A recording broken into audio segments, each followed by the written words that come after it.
Today is February 11th, 2022. I am Eric Sexton, Government Affairs Consultant for Folsom Seafield Law Firm and formerly of Wichita State University. With me is former Representative David Heineman, who is our videographer for today. We are in the Senate chambers at the state capitol to conduct an interview that is part of the Kansas Oral History Project's collection examining the diversity of voices in public policymaking in the last quarters of the 20th and 21st century. These interviews will learn about policy development through the eyes of those who are directly involved. Today we are honored to interview the Honorable Paul Feleciano, who served one term in the House of Representatives. Two terms in the House of Representatives, and then was elected to the Kansas Senate, serving from, I hope I have this right, from 1977 to 2003. 76 to 2003. Correct. In addition, he continued his public service by serving on the Kansas Parole Board and a variety of other activities. While in the legislature, he served as the ranking minority member of many important committees, one of which being the powerful Senate Ways and Means Committee. During his tenure, he had an important role for making key policy decisions that moved our state forward, as well as the state, our Regents universities, and South Central Kansas.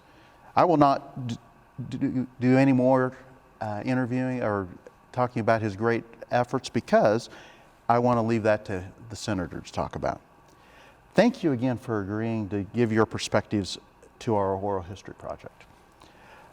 Paul, can you introduce yourself and let us know why you want to do this interview? Eric, first of all, it's a pleasure being here in this beautiful chamber that I had the privilege of serving for a number of years. But it's also a pleasure because of two individuals, you, thank you, who I had the pleasure of working with, and the lovely lady behind you, who I had the pleasure of working with her on a number of issues. I decided to do this because I think it's important for the people of the state of Kansas to understand how the real legislative system works, not only in Kansas, but across the country. And I've had the pleasure of functioning both as a state representative, as a state senator, as a president of one of the largest Hispanic organizations in the country, the National Hispanic Caucus of State Legislators. And so it's an honor for me to be here to share with you the spirit of the legislative process and how it worked in Kansas during my tenure of 31 years. That's awesome. Thank you so very much. Now I want to give everyone a little bit of background on our project. The Kansas Oral History Project is a not-for-profit corporation created to collect oral histories of Kansans who were involved in shaping and implementing public policy. The recordings and transcripts of these oral history interviews are accessible to researchers, educators, and other members of the public through the Kansas Historical Society, the Kansas State Library of Kansas, and on our website, kansasoralhistory.org.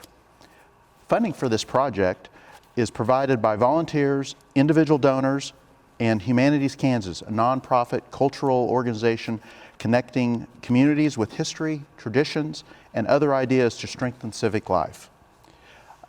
To give you a preview of what we're going to be doing today, our agenda for today's interview is a little bit of discussion of background and early life for the senator, entry into public service, his motivation to pursue a public service career, and then talk a little bit about the policies that he was involved in, and then those accomplishments, and then wrap up from there.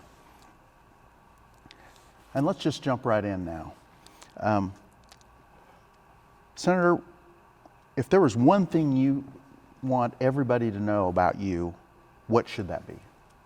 That I care. I care for people. I care for the citizens that took the time and the effort to go out and vote and allow me the opportunity to serve them for 4 years in the House and the balance of my tenure in the Senate. And to me, that was important. It came about, quite honestly. I was born and raised in the ghettos of New York City, Manhattan. I came to Kansas with the Air Force. Okay.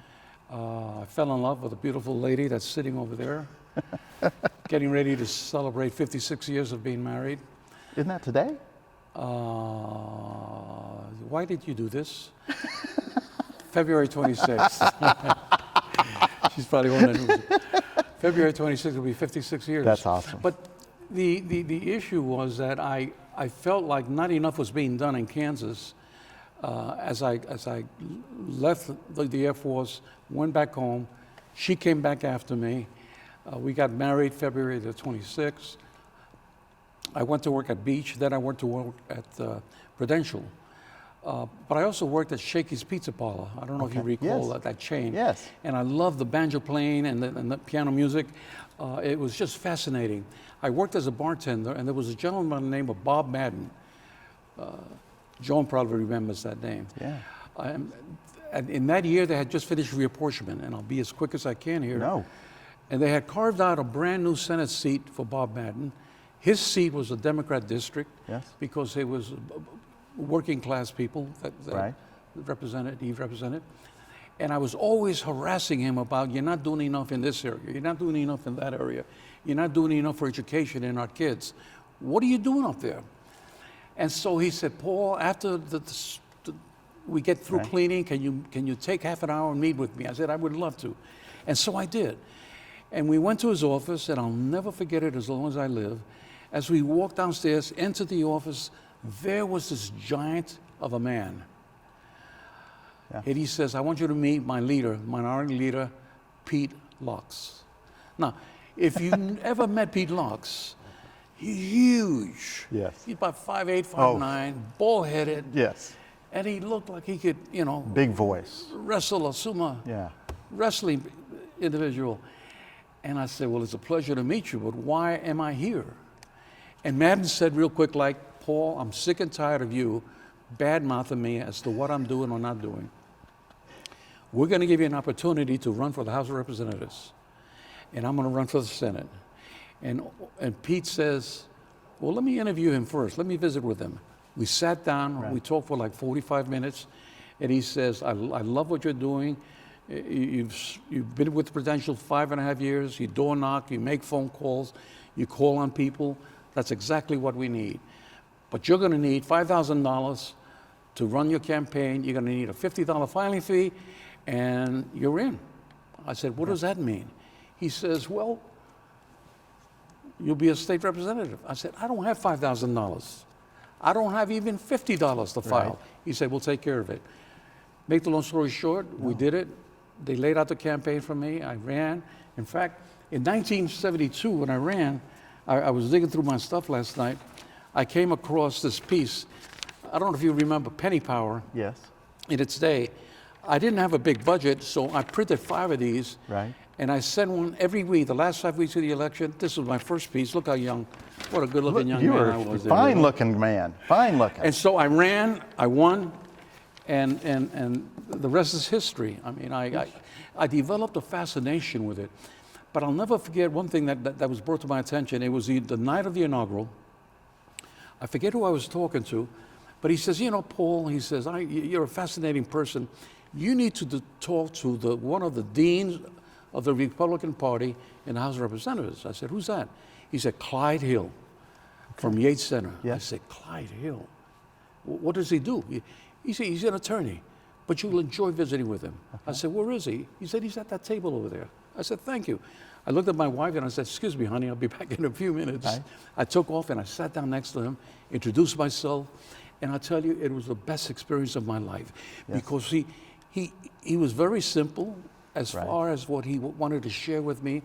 And he says, a couple of small lessons, Paul. Mm-hmm. Don't burn yourself by going down to the well of the House too often. Right. When you give your word to someone that you're going to support that bill or that amendment, stay with it. Don't ride the fence. Yes. Take a vote, either yay or nay. Right. Because if you say you don't know, they'll pressure you until hell freezes over. Right. And then earn the respect and realize that there are two parties. Do not neglect the Republican Party because, after all, Paul, we are in control. I said, I got you. I've taken more than enough of your time. Thank you. And I left. That's awesome. And I tell you, I've never forgotten that. because I realized, the other thing that I realized was that as a Democrat in a Republican-controlled state, you couldn't get anything with your name on it. Right. Unless it was with a group. Yes. And so I learned to work with my colleagues on the other side of the aisle, Right. earned their respect, and I was able to get so much done by simply communicating one-on-one. Right. What was different now, versus, I'm sorry, what was different then than now? Than now, is that you could sit down with a colleague and visit with them and share with them your thoughts and ideas as to why you were doing something. Right. And say, look, help me and I'll help you That's awesome. at some future date. And they would say, sure, why not? Yes. We'll do it. That's awesome. Well, I want to delve into what you just said a little bit more about this notion of again, but you came and you were elected, they came and reached for you. How did your heritage, ethnicity play a role in your running, as well as once you got here, what kinds of experiences did you feel that you encountered as a result of that? Excellent question. I came from a single parent. My father abandoned us when we were rather young. Right. They were myself and 2 sisters. My mother worked 2 jobs to put bread on the table. Mm-hmm. I lived in subsidized housing. Okay. Times were tough. There were times when I would go to bed on an empty stomach. Right. So all of the attributes that I saw in my district as I went door to door and talked to people, I saw it myself. Right. I would call it born and raised in the ghettos of New York City. Right. And I said, if ever I had an opportunity to do something, I would do it. Right. My mother told me 2 things. She says, never forget where you came from, and always reach back and reach out and help someone if you can. Right. And I did that. And I was able to bring my compassion, my emotions, my thoughts, my ideas as to what it would take to make things happen. But you know, the other exciting thing of serving in this legislature is the giants that we had serving. I mean, from Bennett, who was president of the Senate, right. From Norman Garr, who sat over there, who was majority leader. I mean, all of the presidents of the Senate, Republicans, they were dynamite. Tell us, Tarkenton. I remember flying to Europe with Tarkenton, and we were flying in a small plane, and his feet stretched halfway down the plane. I mean, it was so funny. Him and Barkus. Pete Lux, Pete McGill. These 2 individuals, Steiniger was the minority leader. Yes. These individuals were so powerful and so fantastic that what they did was that they were problem solvers. Wes Sowers, right, was a senator from Sedgwick County, hell of a tennis player. Yeah. He was in charge of penal reform. Okay. In the state of Kansas, and completely reformed the penal system in the state of Kansas. We had mental health reform. Heinemann and others played a role in that in the House of Representatives and brought it over to the Senate. Why? We have the Menninger brothers here. Right. I mean, we had some of the world famous people coming to Topeka, Kansas for mental health. And so we did the penal reform. Governor Bennett, Johnson County, you would say, why would he care about water? Right. I mean, I remember the first meeting that I attended, I said, Shelby Smith was the lieutenant governor. I said, you drink it with your meal or you drink it with scotch? You know, what is there to study? Well, let me tell you, because of Governor Bennett's vision, he appointed a 2-year task force, 26 members. The first year we adopted 28 bills. And you were a part of that Yes, task I was force. passed at the task force. We passed 28, we introduced 28 bills, I think 16 or 17 passed. The second year, the same thing. We created the groundwater management districts. We created metering to some extent, and then that went by the wayside because the irrigators didn't like that at all. Right. First in, first out rights. Highway reform, Hayden. I was watching his interview the other day, and they would talk to him about wildlife and parks. Well, Hayden was responsible for bringing us into the 21st century with highways. But I'll never forget, he wanted, during his session, the Department of Transportation about a $10 billion project. Right. And I said to his staff, what's in it for Wichita? All the money was going to Johnson County. And so I said, unless you're going to give Wichita something, we're going to control 6 votes.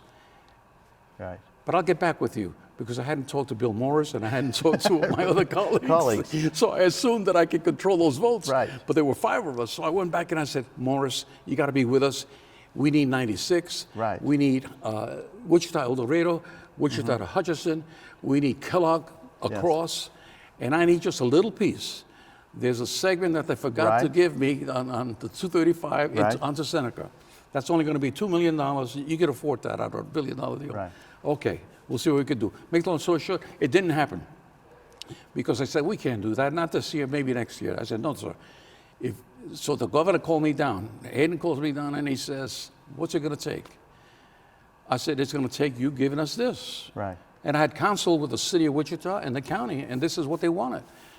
Didn't happen, so we didn't pass the bill. Remember that, Heinemann? So again, you developed those working together. In the background. In the background. In the background. And we stopped the bill.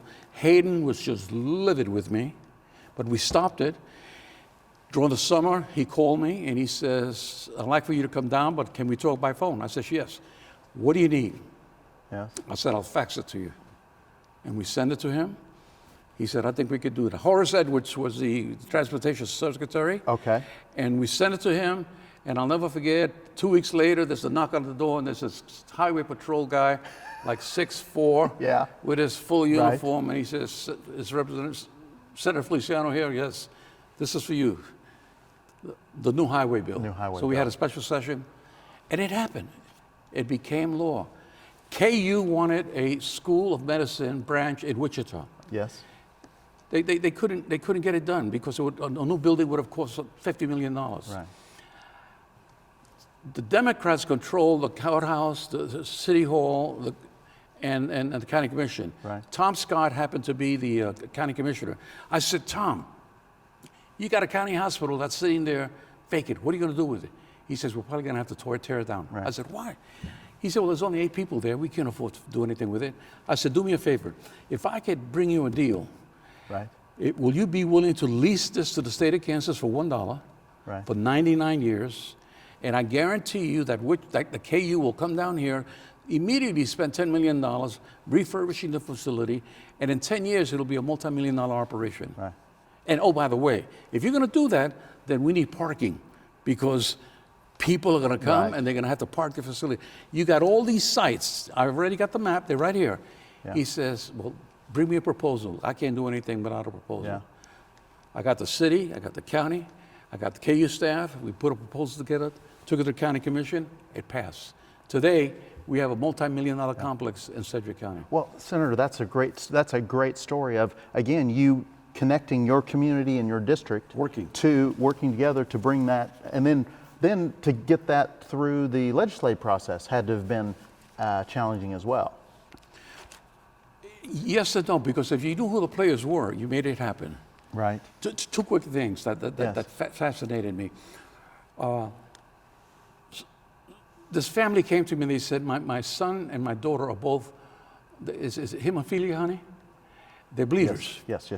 And we try to get benefits from Blue Cross Blue Shield, and they refuse to provide benefits on it. Okay. And I said, oh my God, I mean, they'll die. They said, yes. I said, what can I do? So I went to McGill, Speaker McGill, and I said, McGill, I need this. I need help with this. Right. Can you help me?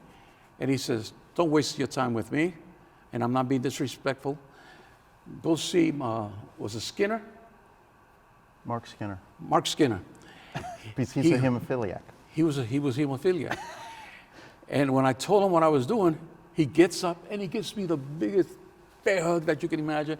He says, I'll carry it for you. I said, no, you got to be a state representative. I'll do it, but you should make sure that you shepherd it through. We made it happen. Blue Cross Blue Shield now pays. The other thing, I'm traveling the turnpike back and forth the first week, and I had to go to the restroom. I went into the place. Yeah. I go into the restroom, and I look up, and I can't use it. And I had to go so bad. You got to put a coin into the stupid bathroom, into the toilet stool, into the stall. And so I didn't have any change, so I crawl underneath it and I dig my thing. 2 days later, we're at the Capitol, and Pete Lux is holding a meeting, and Jim Loing is sitting, God bless him, may he rest in peace. He's sitting next to me, and he says, I said, hey, do you have this problem? He said, yeah, just the other day. I said, let's introduce a bill and do away with that. He says, let's do it. And so we did. We introduced a bill, and we did away with having the charge to go to the party, you know? Exactly. Well, along those lines, when you think about all of the myriad of legislation that you've been involved in, what is the project effort that you are the most proud of, and you see the fruits of that today? I believe the school finance, to me, was one of the biggest items that we needed to address.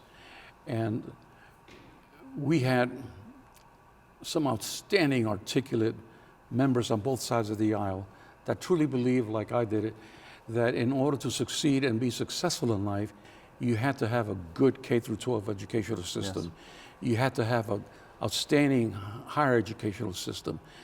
And so I did everything that I could to make sure that we had the votes to make things like that happen. Yeah. And I thank God that over the years, we fought the battle, and it was always towards the end of the session where you gave and took a little bit. But I think we finally got there just in the last 2 or 3 years where we were properly funding it, thanks to the fact that it was ruled unconstitutional, and the House and Senate had to come to grips with reality. The other was the youth, a youth advisory center that was put together. And Marvin Barkis played a big role in that area. Again, to change the formatting as to how we dealt with the youth of the state of Kansas. Getting back to, is the answer simply to throw them into one of those homes? Right. And the answer was no. You had to do things differently. The other mistake we as a state made was closing down our state hospitals. And so I remember a debate on the floor of the Senate where I said, you either treat them with integrity and honesty and safety in a state setting, or you throw them out on the streets, and society has to deal with them. Right. Because they're not going to take their medication out there. And you're going to have crime, you're going to have all kinds of problems. And that's exactly what we're facing here today. Yeah, isn't that amazing? I want to go back to your first coming to this hallowed halls and coming to the legislature. Can you remember who your first campaign contribution came from? Oh my gosh. I found out real quick that the backbone of my representative district was the labor movement. Yes. The Machinists Union. Right. And I asked Pete Lux, I said, who are key people that I could contact? Right. And he says, 2 people, Pat Lehman with the Machinists Union. Yes. And she knows who the rest of the players are. And then the NEA, the Teachers Union. And in your district, there's a gentleman by the name of Ralph Ross. Okay. I don't know if you remember him. Yes. And I said, okay, and so I did. I contacted them, and I'll never forget, I had a mailing that I had to get out in the last week of my election opportunity for the House, 15,000 pieces. And Pat Lehman said, do you have everything ready? And back then, you didn't have the marvel of today. Right. You had to stuff, you had to lick, you had to seal, you had to put stupid envelopes on it, stamps on it. But I said, yeah, I have everything ready. She said, have it here at 10 o'clock tomorrow morning, and we'll take care of it. Now, can you provide some food for them? I said, well, how many are we talking about? He said, I'll let you know by 1 o'clock the next day. She did. She says, how about bringing over 30 or 40 pizzas and the drinks? I said, okay. I walked into the Machinist Hall. There must have been 60 or 70 people there. Yes. And they cranked that out like you can't believe. I'll tell you, I sat in the chair and bawled. Right. I couldn't believe it. The other was Ralph Ross. He asked me to speak at his class. Yes. Political scientist. And he says, come and talk to the kids. He says, you got so much passion, so much emotion. He says, I'll see if I can recruit some kids. Nobody knew me when I was running, so I did. I spoke to the classes. I asked for volunteers. And he says, by the way, let me give you an incentive, kids. If you work a couple of weekends for Paul, I will give you extra credit. Oh. Hands went up everywhere. Hands went up everywhere. And I wound up with like 30 kids. Oh, wow. And I said, well, I can't give you any incentive, Ralph, but what are you doing next Saturday? Yes. And he says, what do you have in mind? I said, 10 o'clock at this steakhouse. We're going to meet there, and we're going to target 3 precincts. He said, I'll be there. That's awesome. No, I'll be there. That's great. And he, you know, he knocks on this door. He's on one side of the street, I'm on the other side. And this young lady opens the door. She says, Ralph, what are you doing here? Am I in trouble? I could hear her say that. Yes. He says, no, I'm over here campaigning for Representative Feliciano. You ought to get your clothes on and come campaign with us. And she did. That's awesome. You know, that was the beauty of running for the legislature. Mm-hmm. That's great. Now, let me ask a more philosophical question. And again, now that you've been out, you've served a long time, looking into what we have here today, make some comparison and contrast to your time in service relative to partisanship, ideology, also diversity of what do you see today, and you're approaching being an octogenarian. What do you see kind of sitting back as being the sage to tell us about where we ought to be looking forward, going toward in the future? Excellent question, Eric. I think back then in the 70s and 80s, the makeup of the legislature, both Democrats and Republicans, these men and few women, unfortunately, were giants. They were articulate, mm-hmm. They were caring, they were compassionate, they cared about the state of Kansas, they were problem solvers. And I have 4 pages of things that we did that I don't want to get into, but we worked as a team. And you know, Eric would come to me and say, Paul, you know, I know you probably can't vote for this, but will you help us with this? Mm-hmm. Yes. And we would do our battles on the floor of the House of Representatives or the floor of the Senate. And after it was over, we would go out and have a drink, and we would go out and have a meal and talk about mañana, about tomorrow. Right. To me, that was the beauty of it. Right. And there was a willingness to participate in that regard. Yes. There was no hostility. I mean, every once in a while I got super emotional, and Anthony Hensley would lean over and say, Felice, settle down, settle down. Yes. And I would, but you know, when you get into it, the other thing that Clyde Hill said, do your homework. Do your homework. Don't get up and ask stupid questions. Know what the subject is. Right. You know, master it, understand it. And so I see that back then.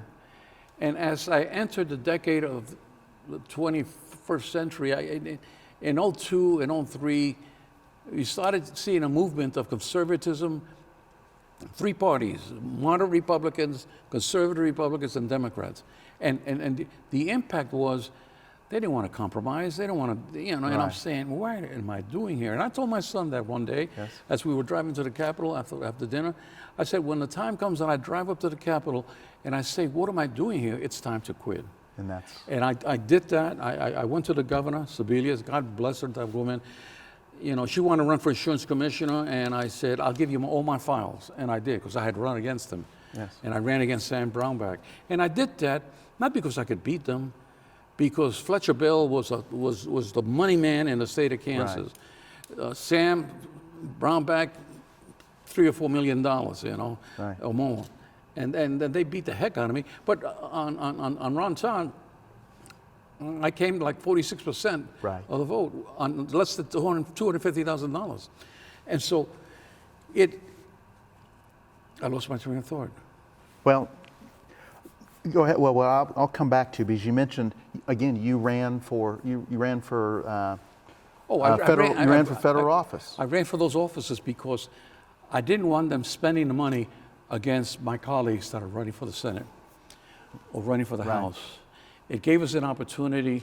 They had to spend money to shut me up, because I wouldn't be quiet. You know? Right.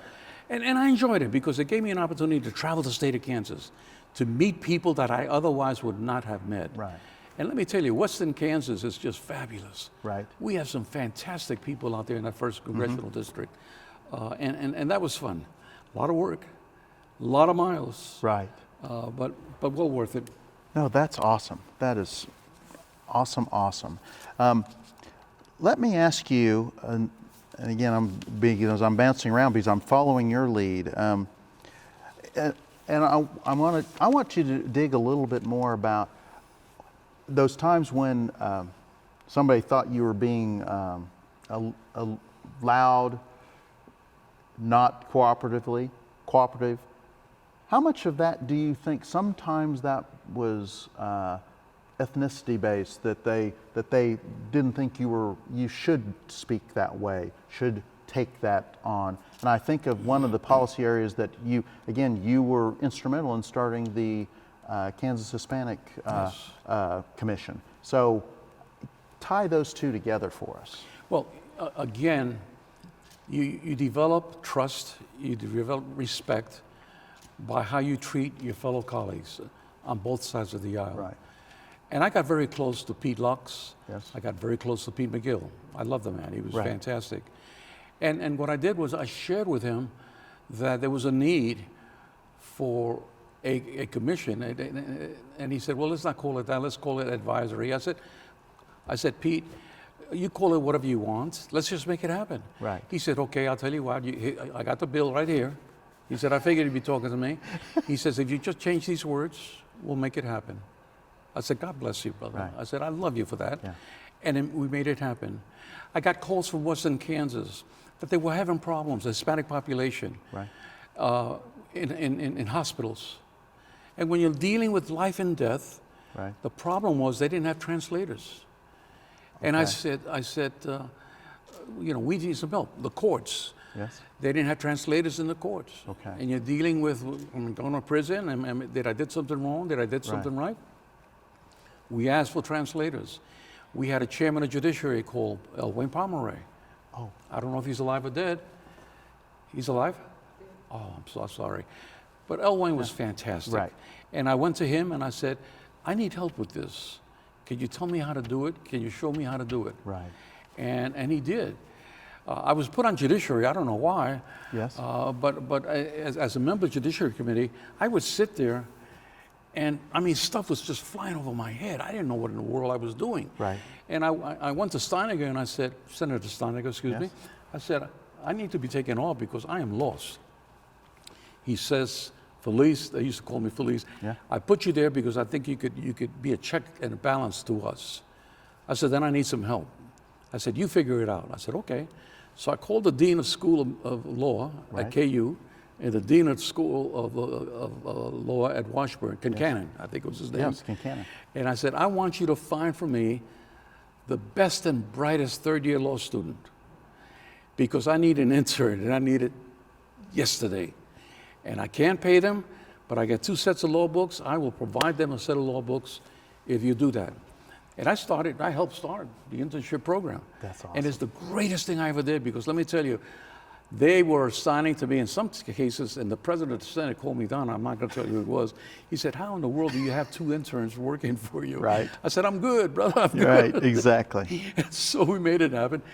But I'll tell you, it put me on not quite on an equal par with my attorneys, Right. but I was able to understand fully what was happening in that committee and some of the wheeling and dealing that was going Right. on. And I'm not going to mention names No. again. But Oh, that's right. Well, and again, now how many governors have you worked under and with, and can you tell us a little bit again from the policy standpoints? How did that work with you being a senator, and you were part of the minority party working with governors to accomplish great things for our state? well, I'll tell you, my first encounter was with Bob Docking. Okay. Bob Docking was just a brilliant, brilliant governor. Yeah. And I'll never forget it. We had passed a law that said that if you got 3 speeding tickets, an insurance company can cancel you at wit. Okay. And you would have no insurance. You'd be out there hanging out loose. And so I said, well, what can I do? And I said, well, I'm going to introduce a simple bill that says if you get 3 speeding tickets because they changed the speeding laws, insurance companies, you can't cancel. Okay. And I introduced a bill, and I said, well, what do I do now? I went to see Bob Docking. And I said, Governor, this is your last year in office. Right. This is a bill I'm introducing. If this bill gets to you, will you sign it? And he said, well, it hasn't gotten here yet. And I said, well, but it will if you sign it. I'll sign it. I'm going to be a citizen in not too distant future. Right. And I speed. He says, I got to tell you, I speed. He says, I'll sign it. I said, give me a letter. And so he gave me the letter. Yes.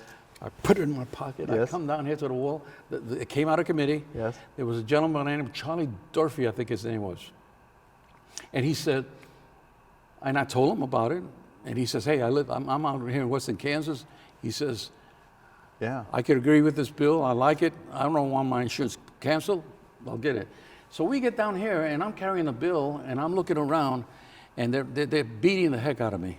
Oh, wow. Because the insurance giants are up in the gallery. Right. You know, and they're going like this, you know.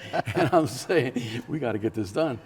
And so you got to move the question. So I moved the question. Right. And all those say aye, all those supposed to no, I believe that no's have it.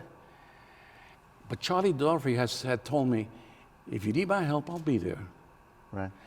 And I looked up, he was sitting over here somewhere. Right. And I'm in the well, and I looked back up here, and I said, Charlie, you promised me. Yeah. You promised me that you would help. I guess your word is not good. Right. And I was so emotional. Right. Tears are rolling down my eyes, and I started walking away. And Charlie gets up, turns his light on, and the chairman says, the chair would recognize the honorable. Yes. He says, Representative Feliciano, he says, my word is my bond. And he says, I told you I would support you. And he looks at his colleagues on this side of the aisle, and he says, I'm supporting Representative Feliciano on this amendment. And it passed.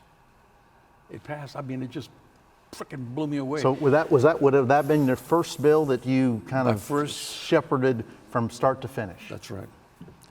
And it was a Republican chairman of a committee that made that happen. And so you see the importance of the linkage between Democrats and Republicans Right. working together. The gentleman that's filming us, Yes. very bright, very articulate, always did his homework. We could work with him, always. And you love doing it because it was love and passion for the job. Mm-hmm. And that's lacking today. That is so lacking today. And I sit at home and I watch the various stations, news stations. Right. And it brings literally tears to my eyes. I mean, Jerry Moran, sat back there. Yes. I served with Jerry Moran. Yes. I love that guy. Yeah. When I was on the campaign trail for insurance commissioner Right. and United States Yes. Senate, I worked with him. I campaigned with him. I mean, people, Democrats, they would say, what do you think about Jerry Moran? I think he's fantastic. Right. Very articulate, nice looking, beautiful wife. Right. But, you know, when it comes time to stand up and say, democracy is important, the Constitution is important, Right. you know, none of them have any backbone to stand up and be counted in Right. an atmosphere that we're in today. If one man is going to dictate whether I'm going to run or not, then hell, you know, Right. I'll run. You're going to have to work your butt off to defeat me, excuse me. No, you're I absolutely mean, why be intimidated by it? right. But there's no backbone anywhere out there. Interesting. No, that's And that's sad. yeah. And again, you were involved in so many things. And again, I have just a smattering of casinos, KTech, the number of redistricting, and then you already mentioned school finance. The importance of that start of the KTech, because I know you were really involved with that as well. Outstanding. To me, that was critical. Why? We are known as the air capital of the world. Yeah. And KTech was the Kansas Technology Enterprise Corporation. That's right. And Kansas Inc. was Kansas Inc. was part of that as well. And from that, we did a spin-off, and we created NIRA, National Institute for Aviation Research. I mean, that was the heart and soul of Sedgwick County and the state of Kansas, to generate jobs, good paying jobs, to generate the opportunity to grow the industry and keep them alive and flowing. I mean, there's an opportunity where you saw where the money was being spent and how it was being spent, and what came of it. Yeah. The STAR program that we passed. Ben Vidrickson, another classic individual. Yes. He was a guru when it came to economic development. Right. Anything for economic development. And oh, by the way, real quick, just so people understand, he talked about Ben Vidrickson. He was a Republican, again, working with the senator on the Democrat side to make these kinds of things happen. And I hope when my Democrat colleagues see this, if they see it, that they don't say, well, what about Democrats? You work with Democrats. Well, we had our own giants. We had Arnie Berman. Right. We had Franklin Gaines. We had Jack Steiniger. We had Richard Gannon from out of Western Kansas. Right. I mean, funny stories that happened. Richard Gannon served on Ways and Means. I got to tell the story. Please. Served on Ways and Means with me. And he was always there for Gus Pagina, the chairman of the committee. And he says, Gus, and so we're in a conference committee, we're in the back in his office, and he says, Gus, and he was very polite, very dignified, and he says, Gus, he says, I'm always giving you my yes vote, always giving you my yes vote. And all I've asked is for a lousy $50,000 for a little project that I have in my district. And you can't seem to help me.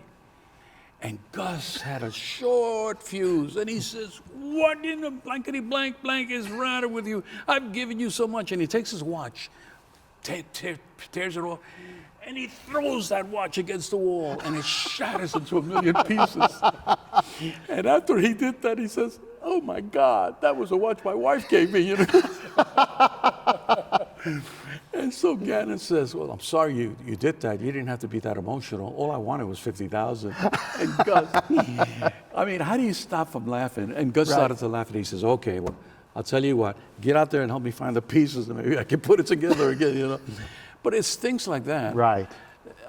My colleagues, I didn't have problems with my colleagues, but I knew that in order to get things passed, I needed the vote of the majority party, pure and simple. Yes. You mentioned the governors, you know. Yes. From Docking to Bennett with the water, and all of the other things that John Carlin, a two-term governor, severance tax with John Carlin. John Carlin, yes. School finance with John Carlin, Corporation Commission.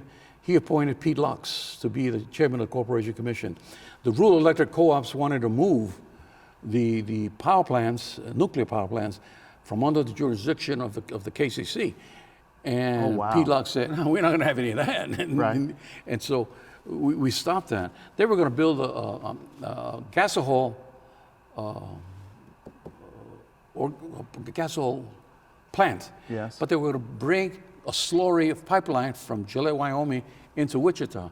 And I said, that ain't going to happen. I mean, we got the Equisbeds. We have lots of what was the other one?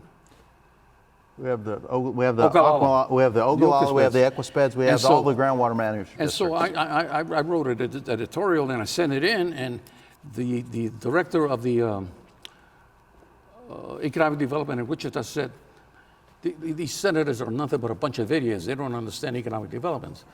And I said, oh, really? So I got the headline, and I clipped it, and I put it on every senator's desk. Yeah. The bill got killed. It didn't go anywhere. We stopped it. Bill Graves. Bill Graves was pack him, what the heck was it? High and tight. High and tight. Pack him high and tight. You know, he did some interesting things and worked. He was accessible. You could work with him. Right. Kathleen Sebelius was just, what can I say about her? Right. She was just, I'll tell you, Joan Finney, I campaigned with her, and this woman was just unbelievably a heck of a campaigner. Right. She could walk into a room and name every person's name, grandkids, children. Yeah. When it came to politics, the mistake she made was she surrounded herself with the wrong people. I'm sorry to say. Right. And I was saddened to see myself voting to override probably a handful of her vetoes. Right. That just didn't make any sense to me why she had done that. Right. But all in all, I mean, she came out of it okay. Right. And so we had some. I was surprised that when Kathleen appointed Parkinson, was it Parkinson? Yes. Yes, Mark Parkinson. Mark Parkinson, that he didn't run for governor because he would have been a fantastic governor. Well, Let me ask you again, you have talked about so many great things, and we're kind of coming to the end of today's session, but can you think of one thing that you might, that regret's too strong a word, but you might have regretted in your political life? And if you again, you know that I play golf a little bit, if you had a mulligan, was there one thing that you'd take a mulligan on? I don't regret anything that I did in my 31 years and 6 years on a parole board and 4 years that I bought on my Air Force deal. But I got to make one observation, and I say this from the bottom of my heart. I didn't know what the job paid when I ran. Right. And my wife asked me, when do you get paid? Because 2.5 weeks had passed, and I said, I don't know, I'll find out. So I went to see Pete Locks, and I said, when do we get paid, and how much do we get paid? And he said very politely, well, $10 a day and $35 in expenses a day. Right. I said, Pete, you just lost a member of the House of Representatives. I said, why is that? I said, because when I go home, my wife is going to kill me. I said, I left a good paying job with Prudential. Right. And so if I conclude with anything, it's that the reason I was successful and I cared and I'm here today is because of that woman over there. Right. She was a registered nurse. She didn't make big bucks back then, but we had 3 kids to feed. We had a house to support. But she made the ultimate sacrifice raising those kids. That's wonderful. While I was up here, for me to be here to do the job that I was doing. That's awesome. And I have all of it. That's awesome. Debt to her. My last question would be is, others that come behind you, what's your advice to folks about who are interested in giving back and be engaging in public service? Another excellent question. I believe that they need to start at a local level. They need to get involved with city council members, county commissioners, precinct men and women, attend, whether you're Republican or Democrat, attend functions, visit with people in the community, community centers, beauty shops, talk to people, and then get involved in the party and talk to the elected officials that are there. Because at a point in the system is so disgusting right now that people are exiting, they're leaving left and right. We need good people that can come in here and do the job. There are a lot of problems out there that still need to be solved. And I think with good people working together in a collaborative effort, we can restore integrity back into the system and not the insanity that's there. That's a great place to finish. Paul, thank you so much for being there. Eric, my pleasure. Thank you so much. David, thank you very much, my friend. Always a pleasure.